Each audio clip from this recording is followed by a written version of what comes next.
Happy Valentine's Day, everybody, and thanks so much for being a part of this webinar, joining us today. It's a love-themed, Valentine's Day-themed webinar. Imagine you're back in uh, preschool or elementary school, and everyone goes around handing out your Valentine's Day cards and candy. We want to sort of give you all our Valentine's Day cards today in the form of Scrappy ABM plays that win top accounts. We're super excited to have you here. Let's go ahead and cover just at a super high level. What are we actually here to talk about today? Um, ABM is obviously a topic that I think has been front and center for marketers over the last decade or so. And frankly, can mean many different things to many different people. When you attend enough of these, you start to maybe feel that maybe ABM isn't for me. Maybe there's a level of resourcing and orchestration and technology that makes it potentially a non-starter. That's just totally out of the realm of possibility. And when you think about this day and age, with marketing budgets generally being cut and resources going down, how are you expected to really impact and drive an ABM playbook in an environment, in a situation that looks like that? But what we're here to share with you today in the form of our Valentine's Day cards is that actually there are some really simple and effective ways, things that you can do today as an individual, programs that you can define and execute that can drive meaningful impact and results across some of the key areas that are important from an objective standpoint in ABM, whether it's pipeline generation, targeting your key accounts and driving engagement within them, whether it's pipeline acceleration, for the deals that your salespeople are already working, how do we close them faster? Pipeline re-engagement. Look, we win 3 to 4 out of every 10 deals that we come across. What do we do when we lose the 6 or 7 deals out of those 10? Are there ways that we can leverage those relationships in a way to drive value? And then, of course, retention and expansion.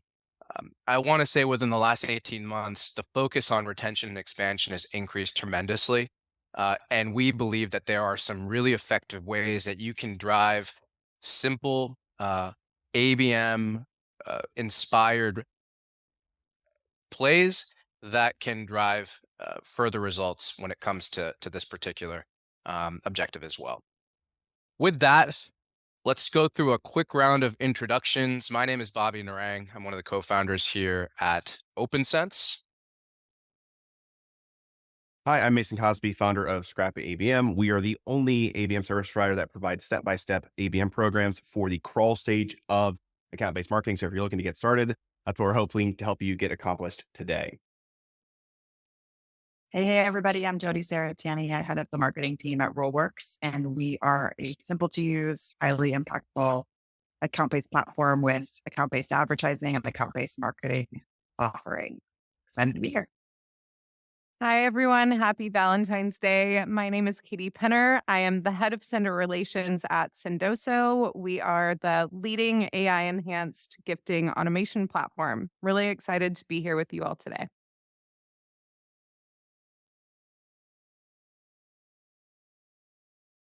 All right. So as we dig into this first play, you're going to notice again, very Valentine's Day themed. So this first one is called Saw You Checking Us Out. So the idea here is if you're looking to generate quick pipeline, there's no better place to start than those that are already brand aware, that are already on your website. And again, as we think about how do we start to crawl in very inexpensive ways, there are ways and tools that you can actually understand the accounts that are on your website. So one that's free that you can start with today is called Warmly. Go to Warmly, you can install a line of code and actually see the accounts that are hitting your website. So again, that's one simple way you can start to look at who is actually hitting your website and looking at specific pages. And I really like to focus on those pricing and those product pages, because if you reach out to somebody and you see that they've been looking at all your products, they see your pricing pages, and you reach out with a message that's something to the extent of, hey, it looks like you were checking out our page, looks like you might be interested in buying our products or our services. is there anything I can help you with? And you frame yourself not necessarily as a seller, but as a helpful guide that will guide them through the buying experience.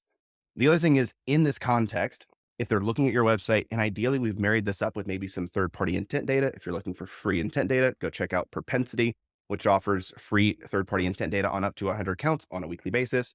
You marry those two things up, you know that they're likely in an active buying cycle. So how can we help them move forward specifically with you? You can build a limited time offer. So again, if we're doing this as a Valentine's Day themed experience, you can say, hey, if you book with us before Valentine's Day, or if you book with us, maybe you can do it as a, did you miss this sweet deal? We've got something you'll love. So again, really leaning into those puns. I am a father. That is my job. We want to create timely, specific offers that really encourage people to move forward. Put a time date on it. It works super well in B2C. If you're like me, you've gotten 100 emails today with specific offers for today. Do that in a B2C context. Offer a waived onboarding fee, offer an extra month for free, something that encourages them to say, you know what, I'll give this a shot. As far as the messaging, we want to tailor it and craft it. Again, if you know who is on your website, you know what pages they were looking at, don't just say a blanket, we saw you were on our website. Say, we saw you looked at these specific pages. It looked like you were interested in this specific pricing. Can I answer any questions? You have the information, use it. Additionally, with that offer and that re-engagement, I think there's a huge opportunity to use email signatures. I'm not just saying that because OpenSense is here, but email signatures are a way that you can sell without selling. There are 10,000 emails that are generally sent from each individual person's inbox on an annual basis. So if you have a limited time offer that you put in your email signature, which by the way, you can do, you can just add an image. That's a linked image and you click on it. You can do that for free. OpenSense makes it easier to manage, but you can do it for free just to get it started as a way that you can, again, encourage people to actually take you up on that offer. You can use targeted ads, direct mail, since we'll talk more about that a little bit later on. But again, at the end of the day, start to use the channels that you have to re-engage. And then lastly, from a tracking and analytics perspective, monitor that specific offer page. You've now created a specific mechanism that's not advertised in a lot of other places. It's specifically used for re-engagement. You can look at the number of accounts that you've targeted and marry that up against the website page traffic for that specific offer and actually see, are we re-engaging the right accounts at a specific volume that should convert? So again, huge opportunity here using free tools that you have access to today to start to re-engage those that are already hitting your website. As we look at how to level this up, I'm going to pass it over to Jody. Thanks, Mason. So yeah, this play is kind of similar to Mason's. I think you'll see a theme here coming through, that a lot of these plays take advantage of a combination of high fit engagement signals and intent signals. So engagement being that first party data and intent being that third party data. So this play starts out with the idea that fit is great as a starting point, but a lot of go to market teams forget that fit is on a scale. It's not just, are they a fit? Are they not a fit? That's a great starting point. But you could actually look at all the characteristics of your best fit customers. So those that are worth a lot of money to your organization or stay with you as their lifetime value is higher, and pick out those characteristics that really are associated with those best customers.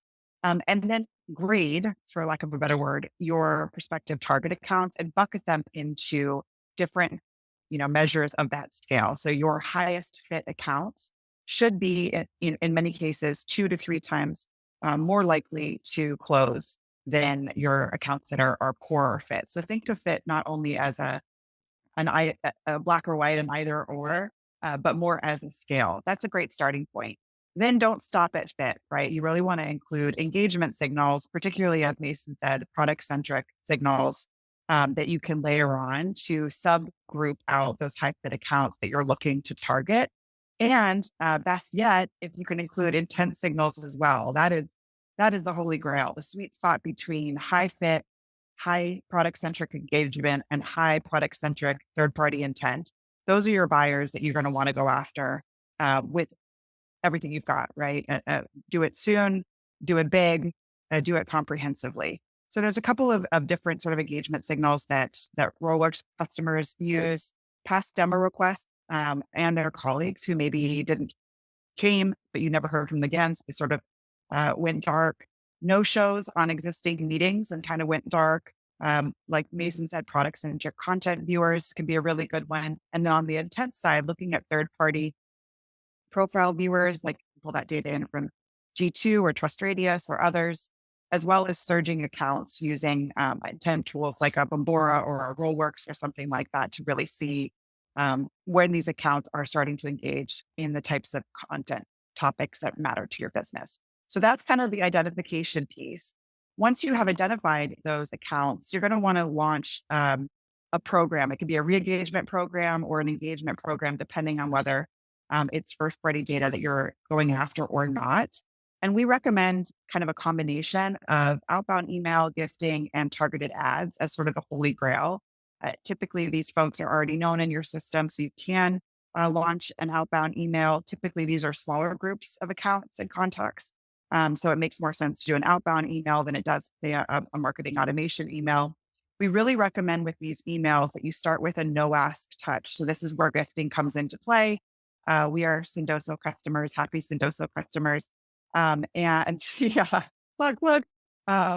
And what we have done internally is offer to give somebody a gift card for dinner or a free cocktail kit, just as a way to kind of get back in touch with no additional ask. So you're not saying, hey, let's talk, but just more like, hey, I was thinking about you, or it's been a while, that kind of thing. And then, offering something as a secondary email after that first email goes out and you get engagement to get them to kind of re-engage with your brand. You can see an example of this here on the screen, where we did an advertisement that just said, check your email. We've sent you something basically, which had enormous click-through rates, like 10% of the audience clicks through, which is, if you know click-through rates, that's outrageous. On the advertising side, I think being really literal, like Mason said, is really good. Another one, if you're using intent data and you see that they're looking for your competitors or you can be direct and say, hey, I saw that you were looking for, my type of solution. As an example of one of our ads, they're looking for an ABM platform. Recommend that you personalize when possible. Many tools out there today can personalize not only email, but also advertisement at scale. And this combination of fit, intent, engagement, and just a really easy 3-part engagement campaign can drive some low-hanging fruit and pipeline opportunities. And with that, back to you, Mason. I love it. Before we dig into this, I did want to answer one of the questions that had been posted by Justin around the subject line of, hey, if we're using website engagement data, we don't maybe want to call that out exactly because it feels creepy. I'll give you quick context. If you look at everybody on the call, let me put it very bluntly. We all market marketing solutions. So we're talking to other marketers that are likely very aware of these tools and technologies. So that subject line may work well for us. If you are in a lower tech understood industry, it may not. So I want to be very clear of, I like to call it out because I'm very direct generally in my approach, and that's the ethos of my brand. So for context, think about how to test those things. Again, I like it because it's kitschy. It's saw you checking us out emoji. That's going to stand out as a subject line. And especially if it's on a website that you viewed in the past 7 days, you're going to be more likely to open that. But if you see a low response rate or you see a response rate that's negative, change that subject line. Do not use that tactic, test it. But the theory, which is, again, third-party intent data married up with fit, married up with they've been on your website, that works. Now it's a question of messaging. So that's a great call out, Justin, and just wanted to directly answer that. As we look at this next play, don't go breaking my heart. So again, let's say that Jody and I, again, we're building out the strategy. We generated the pipeline. They're now in the pipeline and they are very active. They're emailing us back every hour. So we just got this great back and forth going. And then suddenly it takes 3 days and then 4 or 5 and 6. And then suddenly we've gone 2 weeks and we haven't heard from them. Raise your hand if that's happened to you before. All of us. So long story short, what I like to do, and again, to continue on with the analogy, I am married. When I was dating my wife, she had this group of friends. And in that group of friends, there were some people that were like, you and Mason are awesome. We love this relationship. Also, admittedly, there was one friend in particular. That was what I would refer to as the blocker. Actually tried to break us up. Didn't love that. So what I needed to do to convince my wife to continue to date me and inevitably marry me, I had to identify my champions. I had to identify my blockers. So again, what I started to do in that situation is I went one-on-one and started to build relationships with my blockers. And I also started to feed more information to my champions so that they would convince the blocker for me. So again, at the end of the day, we're using this analogy, but it actually works in sales. We have to identify who is not for us. We have to identify who is for us. And then I love to create dedicated landing pages that are what I refer to as buyer enablement content. So prime example, I have worked 50 deals in the past 6 months. My main blocker is generally a a CFO, I've talked to 2 CFOs out of 50 deals. But what I have been able to do is give my champions and my main points of contact great information around ROI and tangible results that then help convince the CFO to sign off on the budget. So buyer enablement content is huge. So creating that content, and I don't necessarily think this has to be one-to-one. I think you can create persona and vertical specific content. So again, think about who's the persona, who's the blocker in the specific industry, and who is the industry or what industry are we targeting? You can create that and then repurpose that across all your different verticals and all your different personas. And again, the messaging is very crafted. It's very targeted. You can make it kitschy to make it line up with maybe a specific holiday or season so it'll stand out. We'll talk a little bit more on the next slide about how you can set up a double date and what that actually means. But long story short, doing everything in your power to give buyer enablement content. And if possible, one of the best things for overcoming a blocker is peer-to-peer relationships. So legal meeting with legal, CIOs meeting with CIOs, CFOs meeting with CFOs to kind of overcome that vendor to vendor relationship. And it's a true peer-to-peer conversation around the merits of partnering. Super helpful if you can get the buy-in. So again, super high level, take inventory of who is currently involved in the deal, identify blockers, identify champions, equip your champions with great information to overcome the blockers and create very targeted and personalized messaging, whether that be through peer-to-peer connections or dedicated landing pages, so that you can actually continue to progress the deal forward. Now over to Bobby. Thanks, Mason. And it wouldn't be a Valentine's Day if we didn't drive an analogy of marriage and B2B sales, truly. So thanks for sharing that. I think a super relevant play that we want to share now is double down with a double date. And to your point, the buyer committee, as we get further down in the funnel, when your reps are engaging, Jody had mentioned there's folks that'll join the call. There may be people that no show. There may be people that show up that you never really have a chance to meet with again. As we get closer and closer to close, the ability for a rep to multi-thread is one of the key indicators or key drivers of the outcomes that we all want, but we're not always afforded that opportunity. We're not always able to pursue that conversation or earn that conversation for whatever reason. But with data and with tooling and with just a little bit of mapping of all of that out, we can drive this buyer enablement content within those primary channels of communication that occur when you're at this point in the funnel, which tends to be employee email. So your rep is following up, providing an overview of the discussion, the demo, maybe providing a quote or other white papers or relevant content to help the buying committee make a decision about whether or not to purchase your product.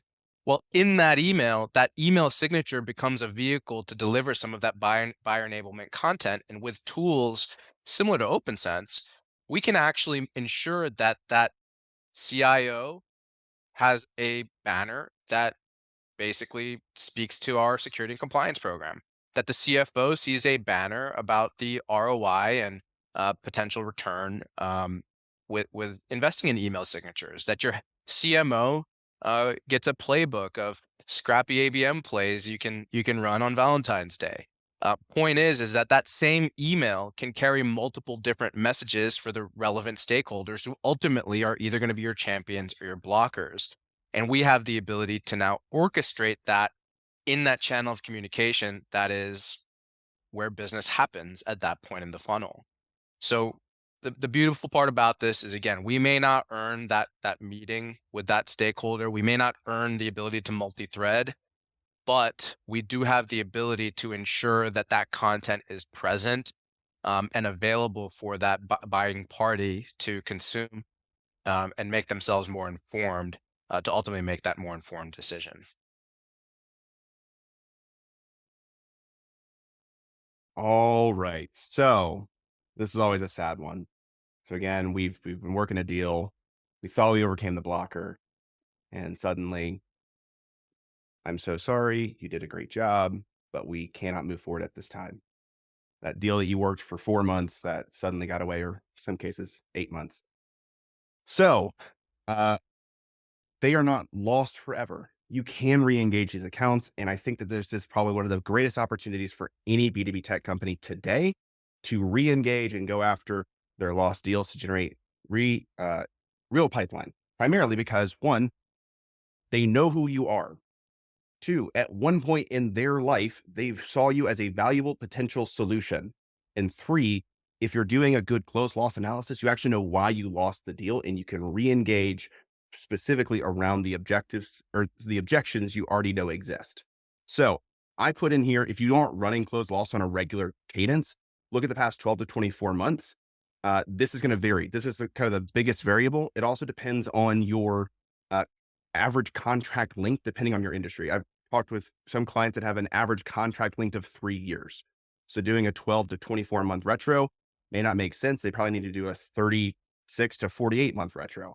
Other clients have a 3-month average contract length. So again, just depends on the average contract length. I would just look at how long are these people typically in contracts and then reach out, generally speaking, a month to 3 months before that contract is supposed to be up.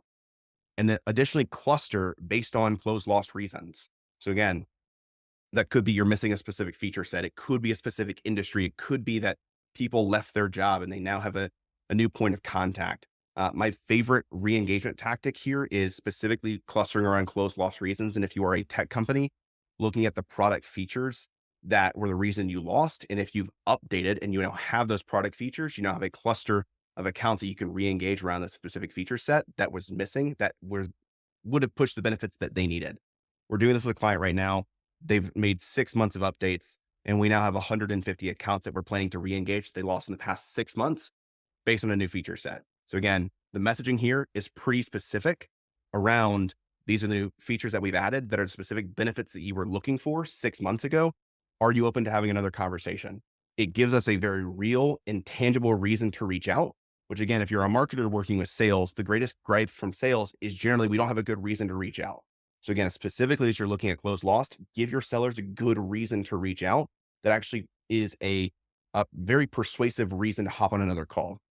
The other thing that I really love about close lost is you likely have some really great data and good access to channels. So again, you can do automated emails here that can do a direct mail send. A quick plug for Sendoso Express. If you get Sendoso Express, you get 2 weeks of being able to send physical gifts.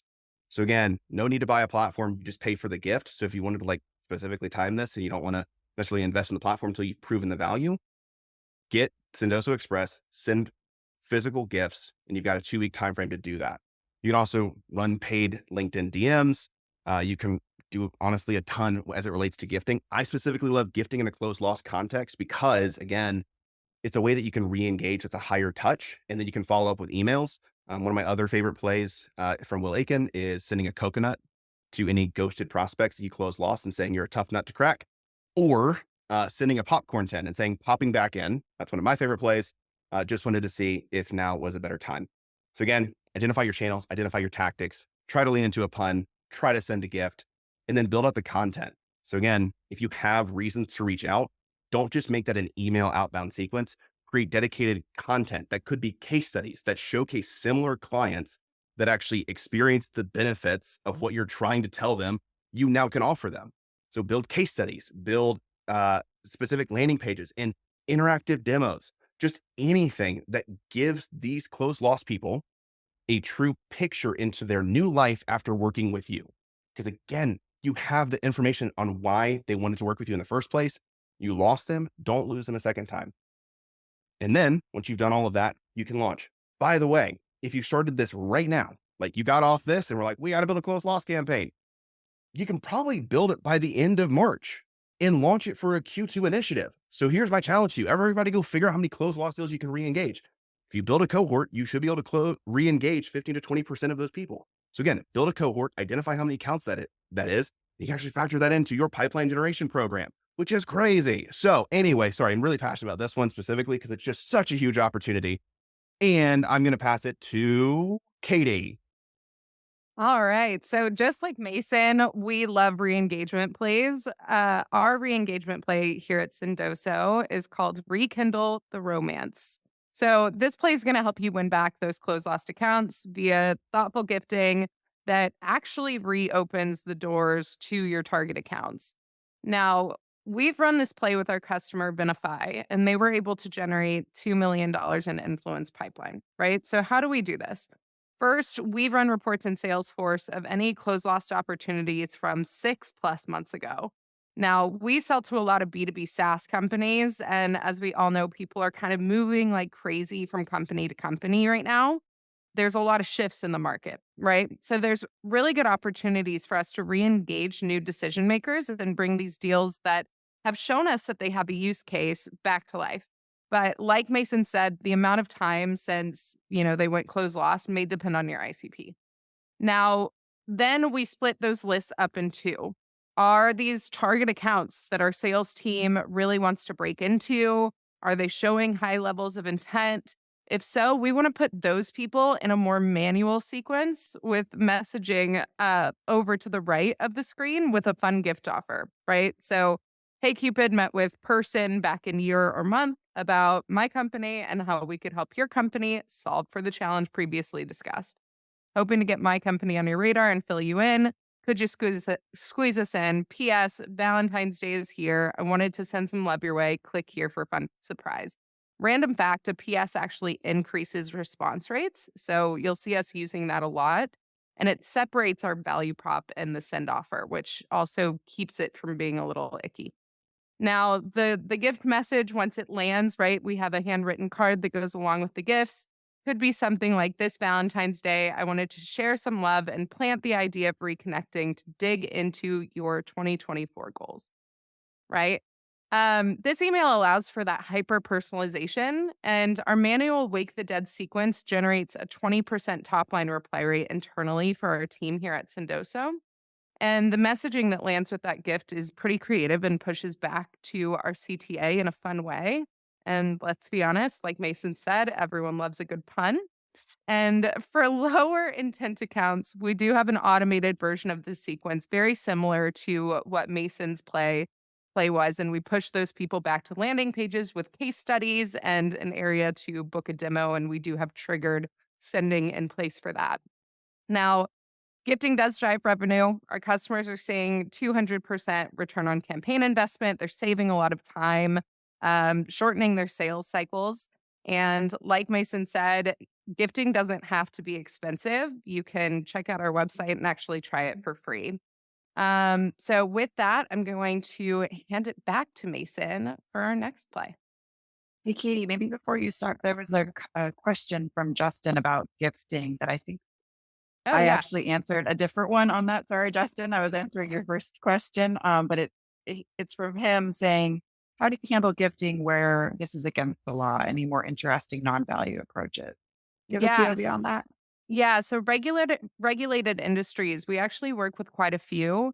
Now, I will say that there are some things that you can send in regulated industries. So you can send things like perishables that they can share with the office and branded swag. Whenever you slap a logo on something, it becomes monetarily worth $0 technically. So there are ways to incorporate gifting into regulated industries, but we would always have to, kind of talk offline. So if you're curious about that, reach out to me and we can chat. I love it. And Justin, you've got another question. If you have questions, these are the last two plays. So we're going to focus on retention and expansion. We're going to open it up for some questions at the end. So if you've got questions, go ahead and drop those in the Q&A. And Justin, I'm going to leave you hanging on. We'll come back to that question at the end. So retention and expansion, we're a perfect match. Oh, I love this because if you're thinking about building an ABM program, where you should generally start, we talked a lot about it on the pipeline side because you have better data there. Again, it's just easier to start with those that are identified through pipeline. But I also think the best place to start an ABM program is actually on retention and expansion, because ideally you have the best data on your existing customers. As we think about distribution, hopefully if your CS team sends them an email, they're going to open it because hopefully they like you. As we think about destination, the content that we're sending them to, again, hopefully they're already looking at some of your website content because they see the value because they bought from you previously. As we think about direction, you have the best tracking on your customers because you have the most information on them. So I love starting an ABM program actually on the customer side because it helps you build a framework. So we're going to talk through that framework right now. So I love the idea of finding a big enterprise client. that has multiple business units. I'll give you a quick example. I used to work at a global agency that had 13 different business units. We had 13 different P&Ls, and we had a corporate layer. So some accounts or some companies would sell into one of the business units, just one, and they would have great success there. And that was awesome. And we would do great work and it was amazing. And we would actually end up becoming a case study. So I'll give you a quick example. I worked at a company called Gravity Global. If you look at ZenPilot's website, ZenPilot is a ClickUp implementation partner. ZenPilot did a ClickUp implementation with the ABM team at Gravity Global. But they made a case study out of all the work that they did for Gravity Global. And then what they ended up doing is they took that case study and they shared it with all the other managing partners and division heads within Gravity. Say, hey, look at how much great work we did with the ABM division. We could do the same thing for you guys. So again, you identify your power users and you turn them into a case study and you show the rest of the company how amazing this division is because of the work that you guys did together. And then you create personalized messaging that reaches out to those same division heads or the different people within the organization. And just from a GDPR compliance perspective, and especially with the new updates from Yahoo and Google around emailing, you can actually send emails to your customer base. So you are compliant to send marketing emails to your existing customer base, even if they're in a different division. So you're fine on that front. And again, you want to showcase the success that they've had working with your organization in a specific business unit. And then what you do is you go to that division head that you turn the case study into and said, hey, it looks like so-and-so was checking out the case study on the great work that we did. Would you be open to introducing me? We'd love to work with the other divisions in your organization. So again, what you've now turned this into is great case study content, which also you can use full funnel. You've created a way in which you distribute that information to the rest of the organization, and you've turned this into a referral program.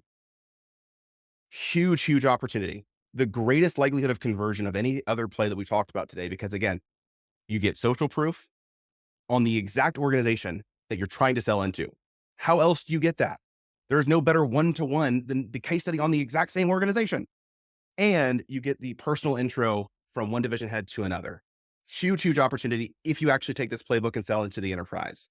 Sorry, I get really passionate about this one too. All right, we're going to pass it over to Bobby. Dude, don't have to apologize for passion. Again, this is Valentine's Day. This is the day of passion, right? So we love it. And we're going to be sort of wrapping up here with another retention and expansion play that again piggybacks really nicely on what Mason just shared. We already know it's meant to be. One of my favorite ways to drive targeted experiences with email resides with the program that we put in place with our CS team. To Mason's point, the CS team has a relationship with the customer that generally results in their emails being opened 100% of the time. And so one of the things that we love to do is to leverage data from multiple sources that we own. So maybe our CRM or maybe our internal like usage data to basically determine what are the products that my customer have already purchased. And what we do with that data is we use it to make a decision about what other products we want to essentially market to our existing customers and our existing relationships. This is all managed within the email signature totally automatically. So as the CSM is engaging, the account manager is engaging with that customer, they are sort of passively marketing this product that we know is going to be the next best fit for this customer with whom we have a great relationship. And so one of the key things that I think this helps to alleviate is oftentimes I think it's tricky for your CSMs to drive value creating conversations oriented around different products that we want to sell to that existing customer. It's one thing to support them on the products that they already have and to explore deeper value in that existing product, but oftentimes it feels like it can be not a conflict of interest per se, but not the easiest conversation to bring. Hey, like, would you be open to discussing this other product that we think could be a great fit for you? And so what this allows us to do is to put that content, put that product information in front of the customer that we know, based on what we know about our products and customers, is going to be a great fit for them. And then the engagement that's derived through this channel can then trigger actions elsewhere in our go-to-market team and functions. And so really the beautiful thing about this is that we're leveraging the channel that is a trusted channel between our trusted advisors and the customers. We're able to place targeted messaging based on the data that we already have about the customer, about the products that they've purchased and what we believe that it's going to make sense for them to look into in the future. And we use the trigger, the engagement to drive triggers for go-to-market motions that then can capture that interest in that secondary product line to hopefully drive additional expansion revenue. So that's a wrap. These are our Scrappy ABM plays that we wanted to share with you today in the form of our Valentines. Hopefully y'all enjoyed them. I think again, I think Valentine's Day, as it turns out, is the holiday for pun lovers, and so I think we had a fair amount of those today, which is pretty awesome. Um, for those of you who have attended, thank you so much. As a follow up, you're going to receive a few assets from each of us listed here on the left, and in addition to that, Sendoso, for those of you who have attended, has a special present. To send your way. So keep your eyes open for that. Great to meet all of you. If you want to connect with either of us, our names and companies are listed here in the center panel.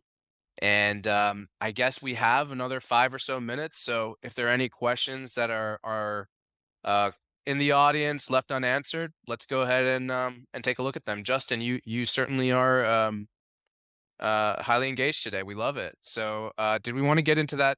I think there was an outstanding question there, right? Right, team? Yeah, there Yeah. was one. I was starting to type, thanks for clarifying. So pre-qualified lead, not product qualified lead. Uh, but I guess in either case, I think that there's kind of like three buckets of generating pre-qualified leads pipeline. Um, and we're sort of touching on it today. I would bucket them in capturing demand, re-engaging demand, and creating demand. Capturing demand and re-engaging demand is always going to be fastest and easiest, right? And least expensive, right? So those are folks that you've probably already qualified because you're fit focused, they're a high fit. And so you're targeting, and trying to see what they're up to and what their activities could mean. Or you've actually already had them in your sales process and you're re-engaging with them. The creating demand side is where it can be costly in the sense that the buyer's journey starts with fun awareness. And then you have to generate awareness that then turns into some sort of engagement that sales can react to. So if possible, with a lean budget, like 25K, and again, I'm unsure, what your cost per opportunity you're driving towards, but assuming that's sufficient, I would really start focusing on capturing existing demand. So where are you seeing contact or account based activities through intent or engagement data that shows, hey, they're actually in a cycle. They just haven't explicitly reached out to us. And I can pass that over to sales and do something, scrappy to get in touch with that person, or re-engaging previous demand, like some of the folks talked about today. If you've exhausted all of that, because you will eventually exhaust, all those different signals that are available through different tooling, or re-engaging past opportunities or close off opportunities you're trying to re-engage, then you go into the creating demand side. And again, I think data is your friend here, because those unaware accounts that you're trying to target, I think it does take time. And my guess is if you've got 25K, you're trying to drive that level of funnel results, you're kind of on a timeline. So I would say don't start with the folks that are completely unaware of you, because that just takes so much time, but rather see, if you can see across all the different engagement points, your outreach emails from sales, your website activity, your advertising engagement, your marketing automation activity, intent data, et cetera. Combine all that stuff to see where folks are maybe a little bit warm, or they're engaging with your competitors perhaps. And that will be faster and less expensive. As far as the channel, if you can't get in touch with them directly through, telecommunication and or email, that's probably going to drive the most results. More passive stuff is again, kind of take a little bit longer and I would say complementary to some direct outreach. So that would be my answer. It's a little long, but I don't know if the other folks want to answer it. That's a good question. I mean, if we don't have any other questions, Scrappy ABM, all we do is like really low budget programs. So uh, simply again, data. So like, who are you triggering? If you only have 25,000, I'd look at closed lost, active pipeline, or existing customer base for retention or expansion opportunities. Uh, Distribution, what are channels that we have access to re-engage these people? You're already in active conversation, so your channels are likely going to be largely free through your existing sellers or your CS team, and then you can add supplemental advertising. And again, you don't necessarily need a super robust ad platform to prove out the model. But again, at 25,000, I'm not building a huge ABM program. I'm proving a framework and a concept that then gets buy-in to go get more budget. So like, don't think about the 25,000 as the end state. Think about it as a starting point. From there, it's destination. This is where I spend most of my dollars is content creation. So that we actually create compelling opportunities that would push someone to move forward. And then direction. So again, how are we tracking these people actually engaging with our brand? Ideally, we're using some of the free tools that I mentioned, like Propensity or Warmly, that help you get account level engagement on the website and through third party intent. But again, really, if you spend your dollars on distribution and destination, then you should be able to prove out the model and say, look, we invested 25K here. This worked. We generated 100K out of a couple of deals.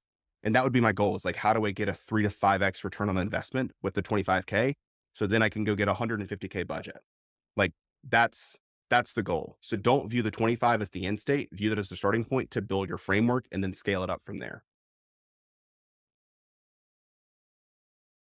That's awesome guidance, and I think there's a lot for us to chew on. Again, I think our goal for today was to basically view our approach and strategies through that lens. Like, what are some of the low hanging fruit ways and opportunities for us to be able to go there and drive impact? Whether that's the meat and potatoes of your program or a pilot to drive additional investment throughout your organization and additional buy-in. I think we're walking away today with some really exciting things. I know I have a couple of ideas that I'm going to be taking back to my team as a result of what we shared today. Um, Katie, Jody, Mason, thank you so much for being a part of this. Happy Valentine's Day. And to all of you who have decided to join us for a small part of your day today, we really appreciate it. Sending you lots of love and happy Valentine's Day to you as well. Thank you so much.